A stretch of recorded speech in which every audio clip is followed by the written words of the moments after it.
तो hello everyone, जय हिंद दोस्तों। स्वागत है हमारा फिर से आप सभी लोगों का हमारे इस न्यू वीडियो में। तो दोस्तों स्पेशली जो भी लोग सीआरपीएफ हेड कांस्टेबल मिनिस्ट्रियल और असिस्टेंट सब इंस्पेक्टर की वैकेंसी का फॉर्म फिलअप किए थे, जो कि आपकी हाल ही में आई थी, और जिसका रिटर्न एग्जामिनेशन दोस्तों 22 फरवरी से स्टार्ट है। तो अगर आपका भी पेपर है तो आप सभी लोगों के लिए जो मोस्ट इंपॉर्टेंट सब्जेक्ट है वो है हिंदी और इंग्लिश में से कोई एक, जो कि चूज करना है आपको। लेकिन काफ़ी सारे लोग दोस्तों हिंदी का जो है चूज करेंगे, हिंदी का ही आंसर देंगे। तो मुझे पता है कि हिंदी में आपको बताना चाहिए कि किस तरह के क्वेश्चन आपके पेपर में आएंगे, जिससे कि आप अच्छे से अच्छा मार्क्स जो है स्कोर कर पाओ। ठीक है, क्योंकि दोस्तों हिंदी जो है आपका स्कोरिंग सब्जेक्ट रहेगा। अगर आपने 25 आउट ऑफ 25 इसमें स्कोर कर लिया तो आपका काफ़ी ज़्यादा मीन्स की हेल्प हो जाएगा। बाकी सारे सेक्शंस में अगर आप स्कोर कम भी करते हो तो हिंदी आपको बचा लेगा। ठीक है, तो हिंदी में दोस्तों किस तरह के क्वेश्चंस आएंगे आपको बता दूं कि ये जो पेपर है दोस्तों, ये प्रीवियस ईयर के पेपर हैं, जो कि आपके एएसआई ड्राफ्ट्समैन की जो पेपर हुए थे उसके पेपर है।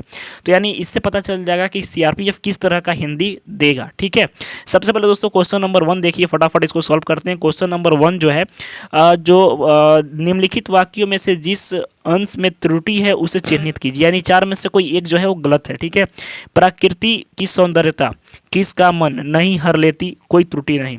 तो यानी एक सेंटेंस से प्रकृति की सौंदर्यता किसका मन नहीं हर लेती, इनमें कोई त्रुटि नहीं। तो दोस्तों पहला ही गलती है, प्रकृति जो है प्रकृति की सौंदर्यता जो है यहाँ पे हो जाएगा। ठीक है, तो ये पहला ही गलत हो गया, आपका ऑप्शन है बिल्कुल सही है। ठीक है, दूसरा है सज्जनों से मित्रता रखने से शांति मिलती है। तो दोस्तों इसमें समझना है कि कौन सा गलत है, तो आपका सी है। शांति ऐसा नहीं लिखा होता है, शांति ऐसे लिखा होता है, शांति मिलती है। ठीक है, तो यहाँ पे ये जो है ऑप्शन सी बिल्कुल गलत हो जाएगा। इसके बाद है जेठ। जेठ का दोस्तों विलोम शब्द क्या होता है? जेठ यानी जेठ का सबसे जेठ यानी सबसे जो बड़ा है, बड़ा। तो अनुज दोस्तों क्या होता है? अनुज सबसे छोटा हो जाता है। कनिष्ठ, कनिष्ठ दोस्तों क्या हो जाता है? ये भी दोस्तों आपका छोटा हो जाता है। और लघु यानी बड़ा हो जाता है, यानी जेठ का दोस्तों क्या हो जाएगा? आपका लघु हो जाएगा। ठीक है, इसके बाद है अपमान। अपमान, अपमान दोस्तों, अपमान का विलोम क्या होता है? विलोम शब्द पूछा, यानी विलोम भी आपके आएंगे। ठीक है, ध्यान रखिएगा, विलोम शब्द भी पूछे जाएंगे आपसे।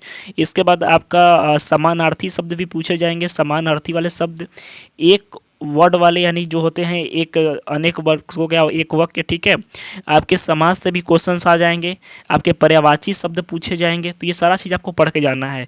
अंश यानी अपमान का दोस्तों आपने बताया नहीं, अपमान का मानव, असुर, प्रसिद्ध और सम्मान, तो अपमान का सम्मान। ठीक है, अंश का दोस्तों पर्यायवाची क्या होगा? अव्यय, अंग, अंश और पक्ष। पर्यायवाची पूछ रहा, ध्यान रखिएगा अंश का।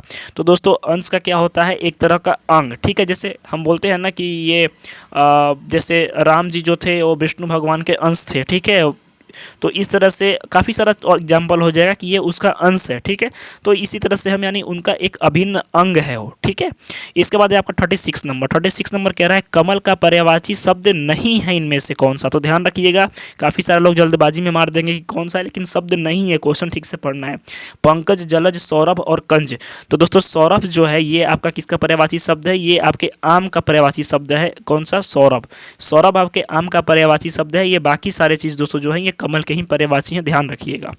37 नंबर क्वेश्चन कह रहा है हाथ का मैल से अर्थ है, यानी नहीं होता है कि मुहावरा, मुहावरे से भी दोस्तों क्वेश्चन आएंगे। हाथ का मैल, मेहनत की कमाई, सहज प्राप्त वस्तु, अत्यंत तुच्छ वस्तु, परमात्मा की देन। तो हाथ का मैल है, कहते हैं ना ये मेरे बाएं हाथ का खेल है, ये मेरे हाथ का मैल है ये। तो यानी अत्यंत तुच्छ वस्तु, यानी वो हाथ का मैल है। यानी जैसे अगर मान के चलो कि आप करोड़पति हो, आपके अकाउंट में 20 करोड़ 30 करोड़ पड़े हैं, तो अगर आपसे कहें कि एक बाइक ले लीजिए आप 1 लाख की, तो ये आपके लिए हाथ का मैल है, जाके ले लो, तुरंत तुरंत दे दोगे, तो उसी को कहते हैं हाथ का मैल। ठीक है, 38 नंबर है आपका सवरी के बेर। सवरी के बेर का दोस्तों क्या है शब्द अर्थ क्या है? भक्ति भावना से दी हुई भेंट, दान देना, जूठा भोजन कराना, अर्पण करना। तो दोस्तों जो सवरी थी इनने भगवान राम को जो है जूठे वेर दिए थे। ठीक है, तो जूठा भोजन कराना ये इसका उनका मीन्स की उद्देश्य नहीं था। उनका उद्देश्य ये था कि कहीं मेरे राम को जो बैर है वो खट्टे ना लग जाए, तो इस वजह से वो चीख चीख करके सारे बैर देती थी जो कि जूठे हो जाते थे। तो यानी भक्ति भावना से दी हुई भेंट, जिसे कि भगवान मीन्स की खुशी से उसको ग्रहण कर रहे थे। ठीक है, तो आपका ऑप्शन ये बिल्कुल सही हो जाएगा। आई होप दोस्तों कि मज़ा आ रहा होगा आपको और आप सारे क्वेश्चन का आंसर आराम से दे पा रहे होंगे। ठीक है, इसके बाद है आपका 39 नंबर क्वेश्चन। 39 नंबर दोस्तों क्वेश्चन क्या कह रहा है कि जन्म से जो अंधा है उसे हम क्या कहते हैं? जो जन्म से अंधा है, जैसे कि धृतराष्ट्र थे। ठीक है, तो आपका ऑप्शन सी है धृतराष्ट्र। ठीक है, जन्मांध, नस्वर और आपका सूरदास। तो दोस्तों सूरदास भी आपके अंधे थे, धृतराष्ट्र भी आपके अंधे थे, और नश्वर यानी जो कभी समाप्त ना हो, जो समाप्त हो जाए यानी जिसका अंत हो जाए, जैसे कि मनुष्य का शरीर जो है वो नश्वर है, वो कभी भी आप खत्म हो जाओगे, आपको दफना दिया जाएगा, आपको जला दिया जाएगा, तो ये नश्वर है, ठीक है। लेकिन जो जन्म से अंधा है उसे हम जन्मांध कहते हैं, यानी जन्म से अंधे को हम जन्मांध कहते हैं। धृतराष्ट्र मत मार देना आप, ठीक है। इसके बाद है 40 नंबर क्वेश्चन, जो कि सेशन का लास्ट क्वेश्चन है दोस्तों। बिल्कुल ये ड्राफ्ट्समैन का पेपर है आपके एएसआई का, ठीक है। तो इस वजह से इसमें 10 क्वेश्चन ही आते हैं। इसके बाद 10 क्वेश्चन आपके आ जाते हैं इंग्लिश के। तो 40वें नंबर क्वेश्चन कह रहा है कि जो देखने में प्रिय लगता है उसके लिए क्या है? आकर्षक, प्रियदर्शी, मनमोहक और पैरालौकिक। तो दोस्तों ये कमेंट सेक्शन में आपको बताना है, क्योंकि अब मैंने 9 क्वेश्चंस करा दिए और 10वां क्वेश्चन काफ़ी ईजी है, तो इसका आंसर आप कमेंट सेक्शन में दोगे और देखता हूँ कि कितने % लोग इसको सही करते हो। अगर आपने इसको सही कर दिया तो मैं मान लूँगा कि आपका हिंदी में जो परफॉर्मेंस है वो काफ़ी अच्छा है। तो मिलते हैं दोस्तों नेक्स्ट वीडियो में। आई होप कि आपको आज का सेशन काफ़ी मज़ा आया होगा, पसंद आया होगा। तो तब तक के लिए धन्यवाद। जय हिंद।